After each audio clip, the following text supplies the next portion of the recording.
Hello everyone, welcome to Nimbus IAS. My name is Vikram Sharma और आज हम डिस्कस करने जा रहे हैं एचएस प्रीलिम एग्जाम जो कि हेल्ड हुआ था ऑन 1 अक्टूबर 2023 में। उसका एनवायरनमेंट सेक्शन से पूछे गए इंपॉर्टेंट क्वेश्चंस। पहले तो क्वेश्चन वर डुएबल और नॉट, और कहाँ से क्वेश्चन पूछे जा रहे हैं, किस टाइप के क्वेश्चन पूछे जा रहे हैं और क्या एग्जाम का पैटर्न रहा है ओवर द ईयर्स, उसके बारे में डिस्कस करेंगे। और फ्यूचर में किस टाइप के क्वेश्चन पूछे जा सकते हैं उसके रिगार्डिंग डिस्कस करेंगे। So without wasting any time, let's just start.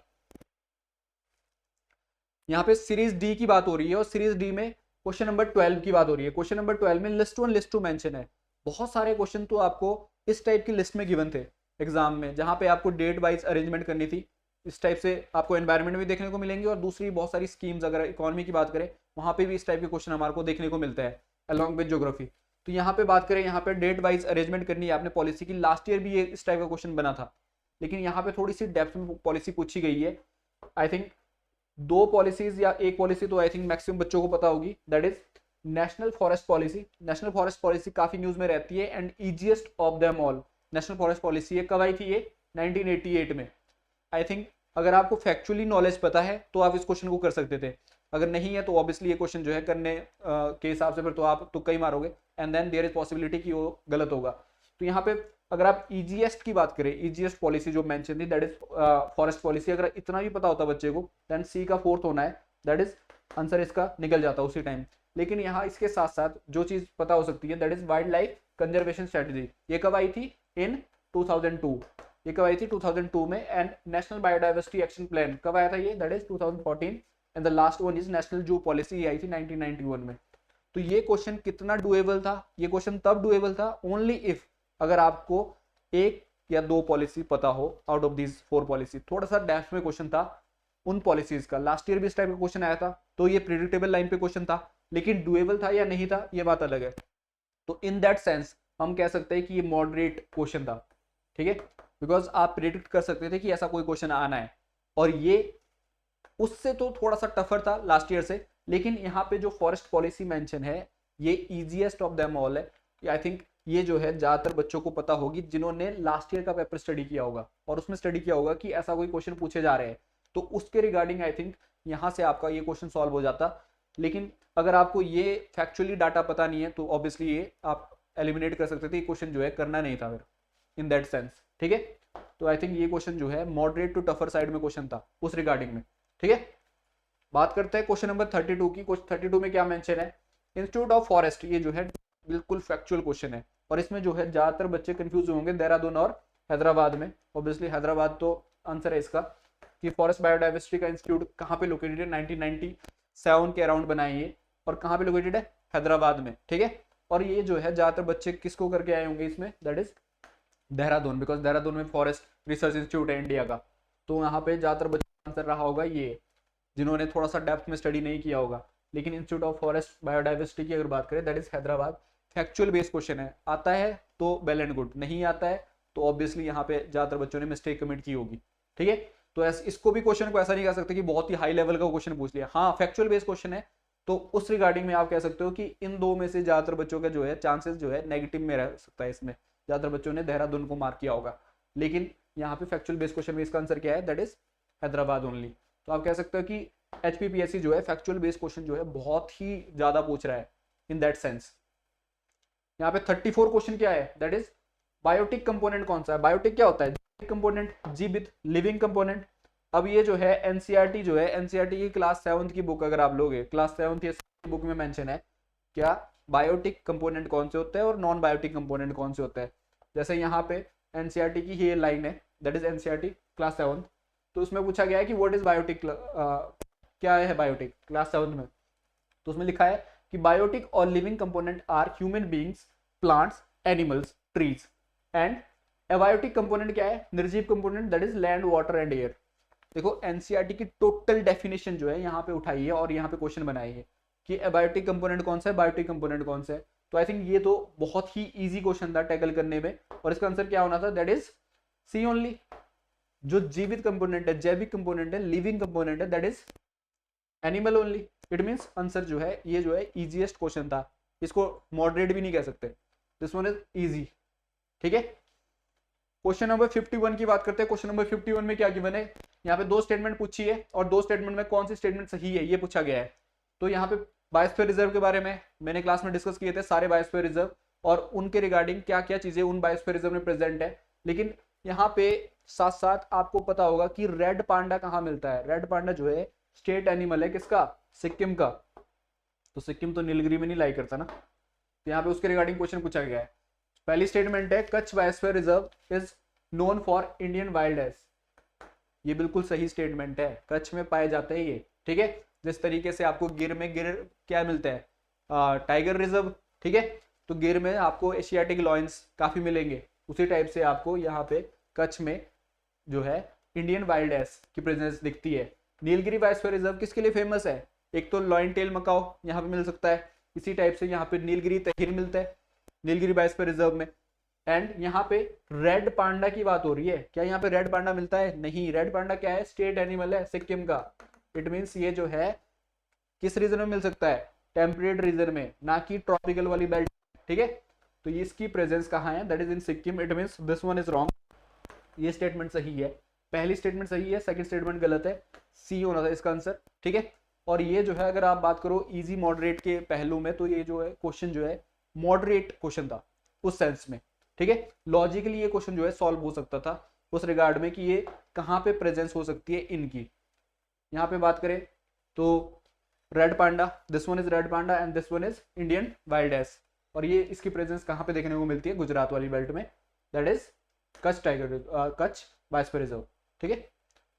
बात करते हैं क्वेश्चन नंबर 52 की। अगेन क्वेश्चन नंबर 52 बहुत ही लॉजिकल बेस्ड क्वेश्चन भी है, लेकिन साथ में यहाँ पे जो हमारा HPPSC के आंसर की आई है उसमें थोड़ा सा इसका जो आंसर गिवन है थोड़ा वो जो है आई थिंक वो आंसर नहीं होगा, लेकिन फिर भी वो आंसर गिवन है उस टाइप से। यहाँ पे दो स्टेटमेंट गिवन है, दो स्टेटमेंट में पूछिए। पहली स्टेटमेंट क्या है, पहली स्टेटमेंट है the most species in the world go extinct, लुप्त हो जाती है, because of human kill them. ये स्टेटमेंट थोड़ी सी मतलब आप जो है कॉन्ट्रोवर्शियल स्टेटमेंट मान सकते हो कि इंसान जो है मार रहा है स्पीशीज को, इस वजह से ये स्पीशीज खत्म होती है। दूसरे भी बहुत सारे कॉजेज बनते हैं, ऑब्वियसली एक कॉज ये भी है, ऑब्वियसली ये कॉज है, लेकिन दूसरे भी बहुत सारे मेजर कॉजेज है जिनकी वजह से एक्सटिंक्शन हो रहा है, ठीक है, जिनकी वजह से एक्सटिंक्शन हो रहा है। तो ये स्टेटमेंट जो है एज पर HPPSC आंसर की ये स्टेटमेंट सही है, ठीक है। यहाँ पे ये थोड़ी सी कंट्रोवर्सी है। दूसरी स्टेटमेंट जो है western Ghat region have the largest global population of Asiatic elephant, ये बिल्कुल सही स्टेटमेंट है, ठीक है, ये बिल्कुल सही स्टेटमेंट है। और एनवायरमेंट्स के रिगार्डिंग जो क्वेश्चन पूछा गया है, आई थिंक अगर आपने एनवायरमेंट स्टडी किया होगा तो उसके रिगार्डिंग ये जो है मॉडरेट क्वेश्चन है, ये टफर साइड में क्वेश्चन नहीं मान सकते इसको, ठीक है। इट मींस ये दो स्टेटमेंट है सही है, इसका आंसर क्या होगा, दैट इज ए ओनली। ये मैं आपको उस HPPSC की आंसर की के अकॉर्डिंग बता रहा हूँ। अगर यहाँ पे बात करें आप ऑब्जेक्शन कर सकते हो, बिकॉज यहाँ पे जो है ये स्टेटमेंट काफी ब्लंट स्टेटमेंट है, मतलब ये जो है कंट्रोवर्शियल हो सकती है इन दैट रिगार्ड, ठीक है। तो यहाँ पे ज्यादातर बच्चे जो है वो मार्क करके आए होंगे कि फर्स्ट स्टेटमेंट गलत है एंड सेकंड स्टेटमेंट सही है, तो ये भी इसका आंसर प्रोबेबिलिटी है कि ये भी आंसर हो सकता है, ठीक है। तो यहाँ पे जो आंसर कमीशन ने गिवन है दैट इज ए ओनली। 71 की बात करते हैं। 71 में अगेन एक्ट्स गिवन है, ये जो है प्रोबेबिलिटी मतलब इसकी थी कि यहाँ से क्वेश्चन पूछा जाएगा और यहाँ से 2-3 क्वेश्चन पूछे गए हैं उस रिगार्ड में कि कौन सा एक्ट कब आया था एनवायरमेंट का। तो ये जो क्वेश्चन पूछा गया कि water preservation and control of pollution act, ये तो सबसे ज्यादा न्यूज में रहता है ये एक्ट, और I think easiest of them all है।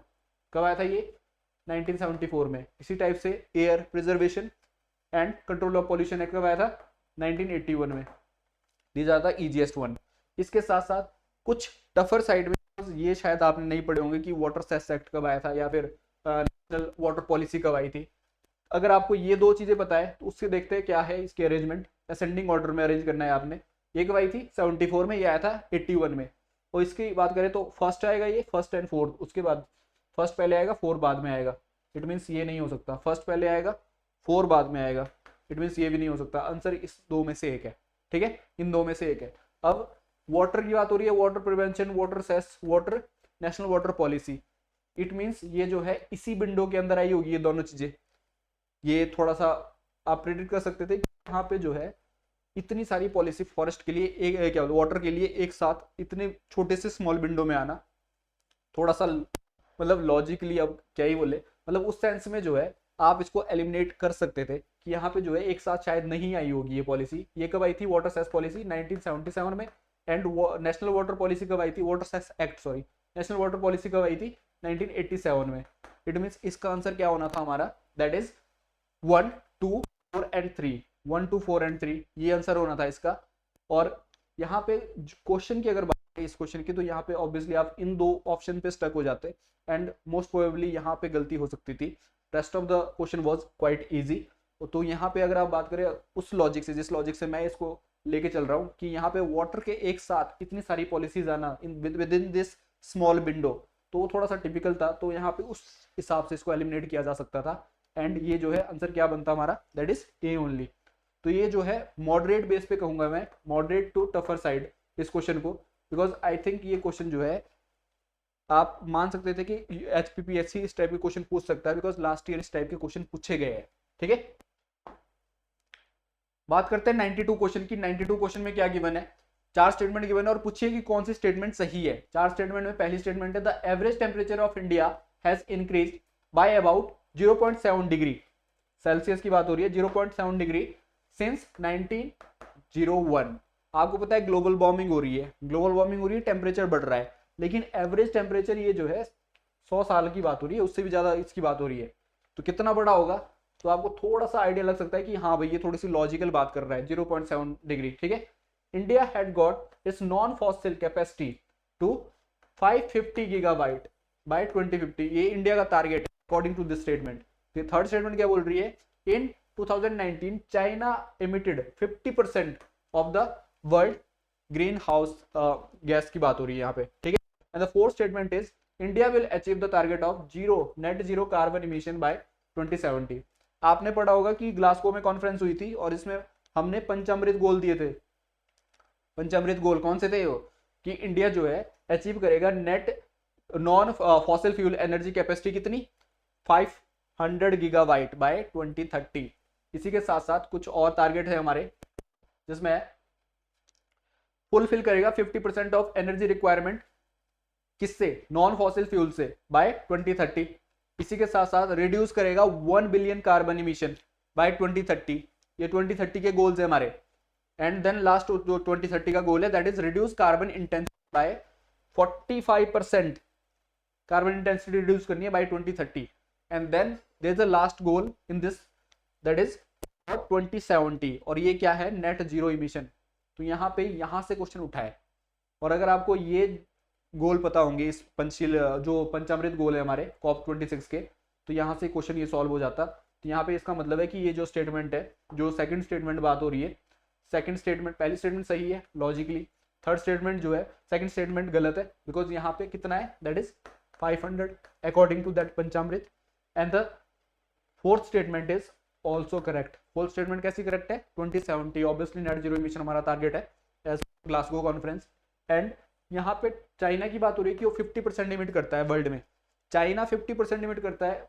ये थोड़ी सी आई थिंक अगर आप लॉजिकली भी देखो तो 50% बहुत ज्यादा होता है। यूएस भी रोल प्ले करता है, इंडिया भी रोल प्ले करता है, दूसरी कंट्री भी रोल प्ले करती है ग्रीन हाउस गैस इमिशन में, तो 50% तो नहीं करता ये, एट अबाउट 27% होगा, एट अबाउट 27%। उसके साथ साथ यूएसए भी इमिट करता है ज्यादा परसेंटेज में, इंडिया भी इमिट करता है 7% के अराउंड। ठीक है, तो कहने का मतलब है कि ये स्टेटमेंट भी आप एलिमिनेट कर सकते थे एंड सेकंड स्टेटमेंट भी एलिमिनेट हो सकती थी अगर आपको इन गोल्स का पता है। ठीक है, और ये logically first and fourth statement is correct in that regard. हमारा आंसर क्या होगा, दैट इज डी ओनली। तो ये क्वेश्चन जो है डुएबल क्वेश्चन था उस सेंस में। तो हमारे जो एनवायरमेंट से क्वेश्चन थे, मैक्सिमम क्वेश्चन जो मैं कहूंगा वो क्वेश्चन प्रिडिक्टेबल लाइन पे थे एंड मैक्सिमम क्वेश्चन जो है मॉडरेट टू इजी थे। तो उस रिगार्ड में ये क्वेश्चन जो है डुएबल क्वेश्चन थे एंड आई डोंट थिंक यहाँ पे इस टाइप के कोई टफर साइड में क्वेश्चन पूछे गए थे उस सेंस में। ठीक है, सो इसी टाइप के क्वेश्चन जो है फ्यूचर में जो आप तैयारी कर रहे हो इन द कमिंग टाइम, अगर आपका अच्छा रहा है एग्जाम तो ऑब्वियसली आपको मेंस की तैयारी करनी चाहिए, अगर नहीं रहा है फॉर द टाइम बिंग आपको फिर भी मेंस में जुटना चाहिए। लेकिन इसके साथ साथ आपको ये अपने दिमाग में रखना है, ये अपने माइंड में रखना है कि अब किस टाइप से क्वेश्चन पूछे जा रहे हैं इनकेस आपने नेक्स्ट अटेम्प्ट देना है, तो उसके लिए आपको ये माइंड में होना चाहिए कि जो एनवायरमेंट से क्वेश्चन पूछे जा रहे हैं किस एरिया से क्वेश्चन पूछे जा रहे हैं, एक्ट से क्वेश्चन पूछे जा रहे हैं, उनकी क्रोनोलॉजी बेस क्वेश्चन पूछे जा रहे हैं, प्लेस बेस पे क्वेश्चन पूछे जा रहे हैं। ये पूछा जा रहा है कि कहाँ पे कौन सा एनिमल पाया जाता है, किस स्टेट का कौन सा स्टेट एनिमल है। अगर आपको ये पता होता है रेड पांडा किसका है, तो ऑब्वियसली ये क्वेश्चन सॉल्व हो चुका होता हमारा जो सिक्किम वाला है। ठीक है, तो इस टाइप से क्वेश्चन जो है टैकल करने हैं, और इस टाइप से आपने स्टडी करनी है अपनी कि कहां से क्वेश्चन पूछे जा रहे हैं, किस बेस पे क्वेश्चन पूछे जा रहे हैं, और उन क्वेश्चन को टैकल कैसे करना है। ठीक है, so that's it for today, thank you.